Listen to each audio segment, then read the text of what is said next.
seolah-olah sholatnya, ibadahnya tidak ada gangguan, tidak ada masalah. Tapi kenapa kita yang menyembah Tuhan yang hak, kita ini menyembah Tuhan yang benar untuk disembah, dan tidak ada Tuhan memang selain Allah, kok sholat kita kemana-mana? Sulitnya untuk khusyuk, sulitnya untuk menghadirkan hati selama sholat, itu tantangan sepanjang umur kita. Kenapa? Karena jawabannya, karena sholat yang kita kerjakan atau ibadah yang kita lakukan itu sudah benar. Sudah benar bagaimana? Bahwa kita benar di dalam menyembah Tuhan yang berhak untuk disembah. Sehingga ketika kita dalam kebenaran, ibadah yang kita lakukan itu ibadah yang benar, setan tidak terima, iblis tidak suka. Ia mengirim tentaranya untuk menghancurkan ibadah kita. Diganggulah kita, diingatkan pekerjaan rumah, diingatkan hutang-hutang kita, diingatkan kesibukan kita, diingatkan hal yang saat kita sholat tidak kita pikirkan. Tapi begitu masuk sholat semuanya ingat.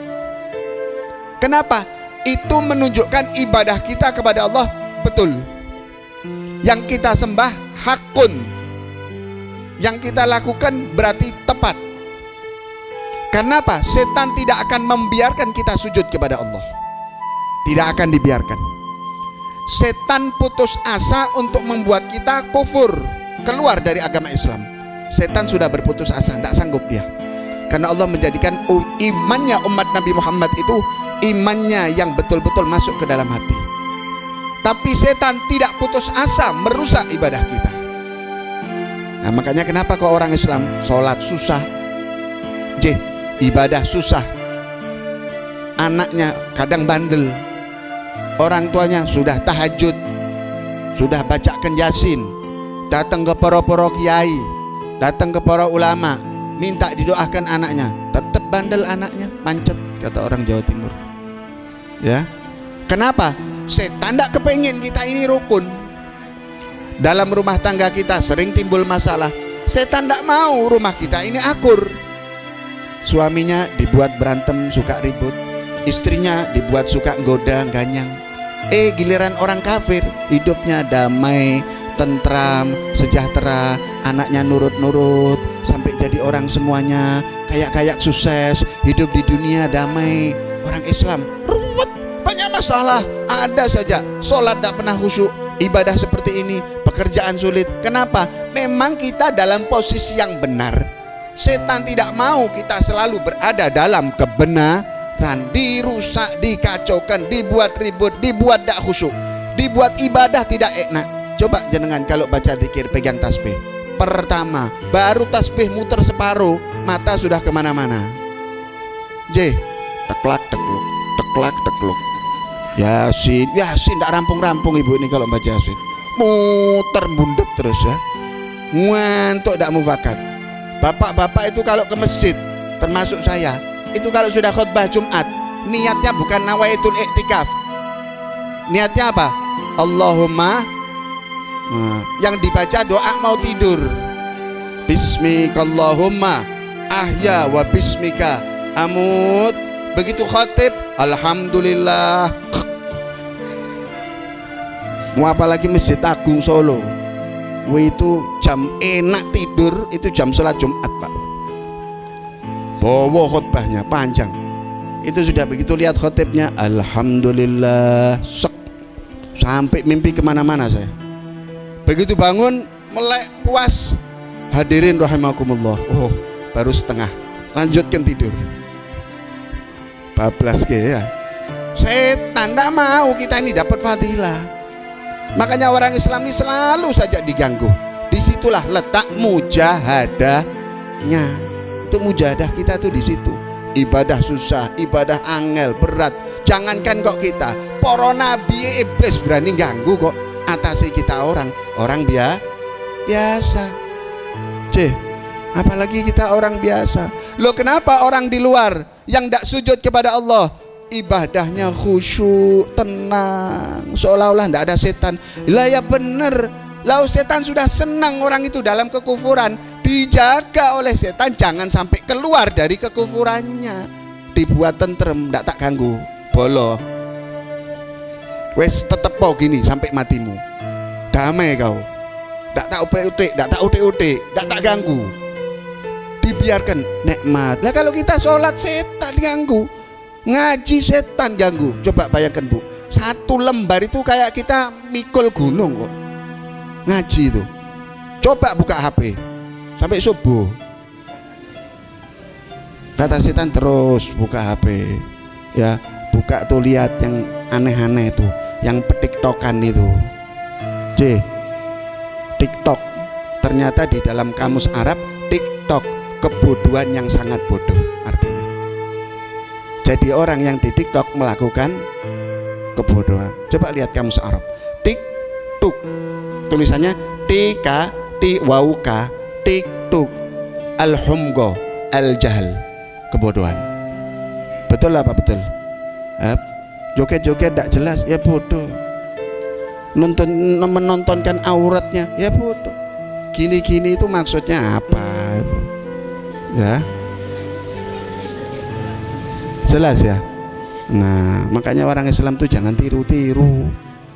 Jangan tiru-tiru. Orang Islam sudah diajarkan baik, diajarkan mulia, diajarkan muruah, menjaga harga diri itu dijaga. Ya, makanya betul kita ini kalau ibadah susah. Setan tidak mau. Setan menjaga orang-orang yang tidak sujud kepada Allah. Mereka ada dalam ketenangannya sampai mereka merasa nyaman dan merasa dirinya dalam keadaan yang benar. Dijaga oleh setan tetap sampai mati dalam keadaan kufur. Lah orang Islam digoda habis bersih, dirusak ketaatan ibadahnya supaya orang Islam tidak merasa nyaman. Bahkan mereka berharap supaya orang Islam keluar dari keislamannya. Nah, begitu ya.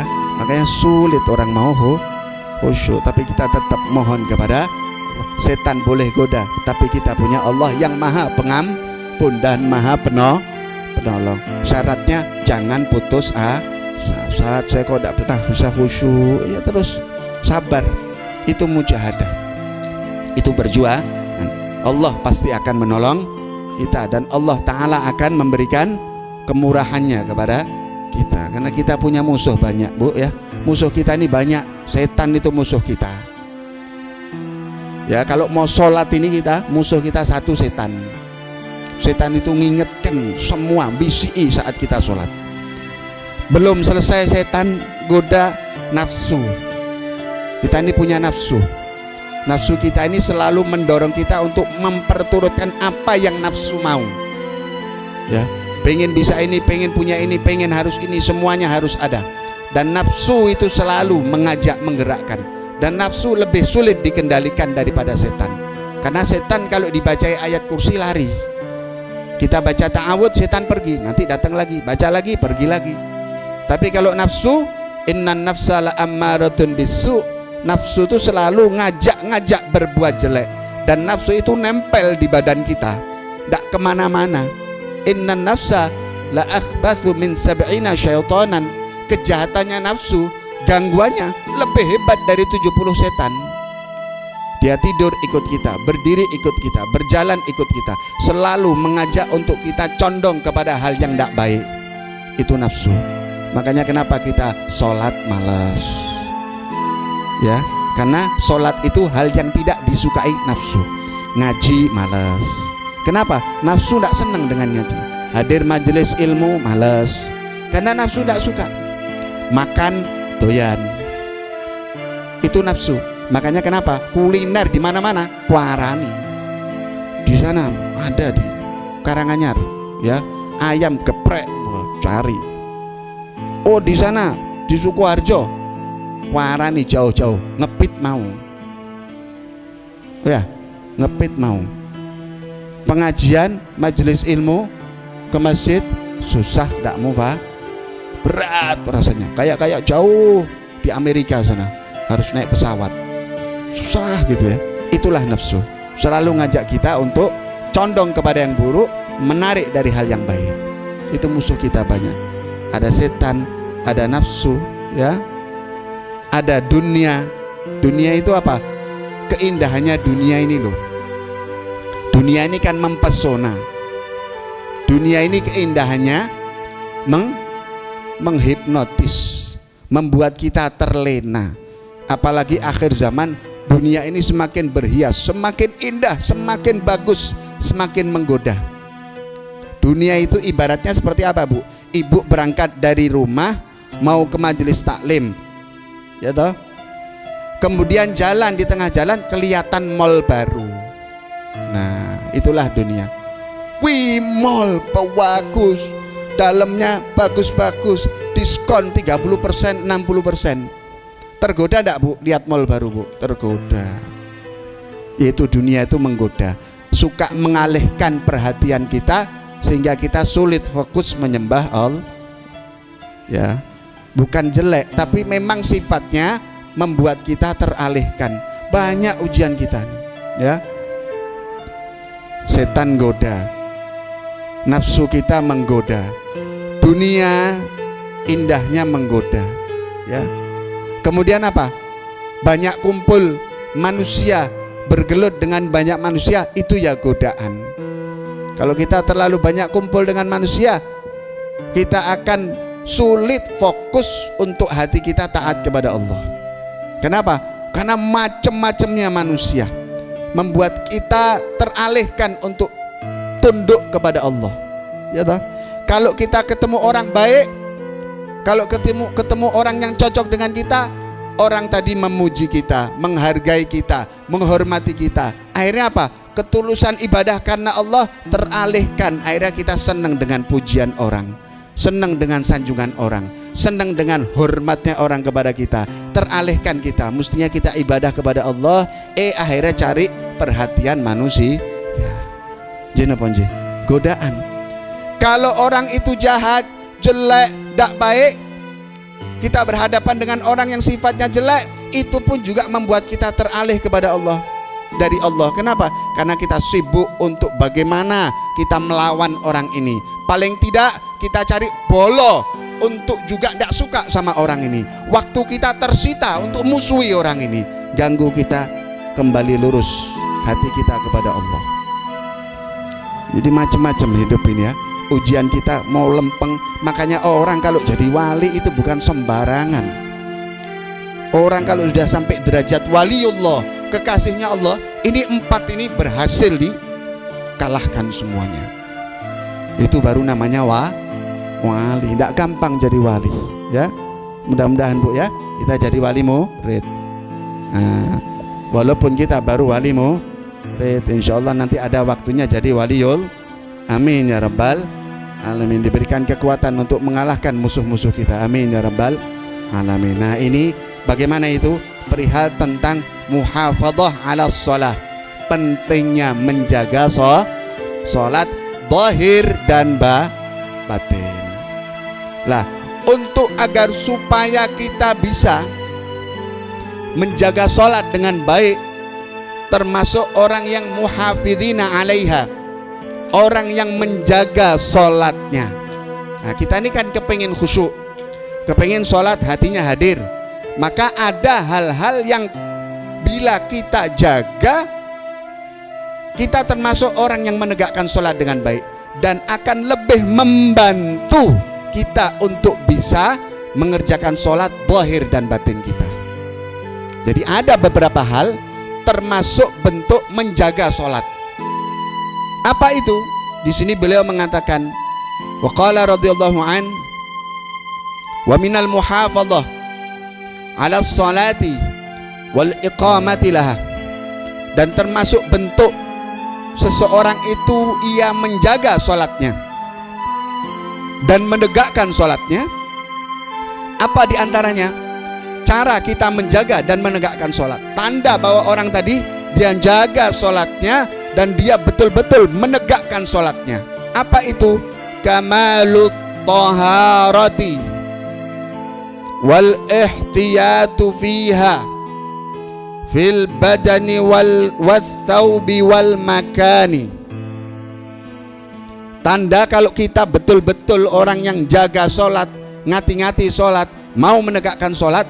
Bagaimana sikap kita? kamalut toharoti, kita harus menyempurnakan toharoh kita. Bersucinya itu harus kita jaga. Kenapa? At-toharoh miftahus sholah. Bersuci itu kuncinya ibadah. Kalau kuncinya kita dapat, ibadah berarti terbuka jalannya. Kalau bertoharoh, bersuci kita baik, maka secara langsung, secara tidak langsung, sholat kita juga baik, ibadah kita yang lain juga baik. Jadi kamalut toharoh, menyempurnakan saat kita bersuci, itu bagian daripada menjaga dan menegakkan sholat. Apa itu toharoh? Toharoh itu ada bermacam. Toharoh itu menghilangkan najis, itu toharoh. Toharoh itu berwudu. Toharoh itu beristinja. Toharoh itu mandi. Gambaran toharoh bersuci itu bagaimana? Menghilangkan najis, beristinja, wudu atau mandi. Ini toharoh. Jadi kalau jenengan menghilangkan najis itu yang sempurna. Jangan meremehkan najis, karena ini kuncinya ibadah. Yang betul kalau belajar bab najis, kan ada ustadz yang ngajari najis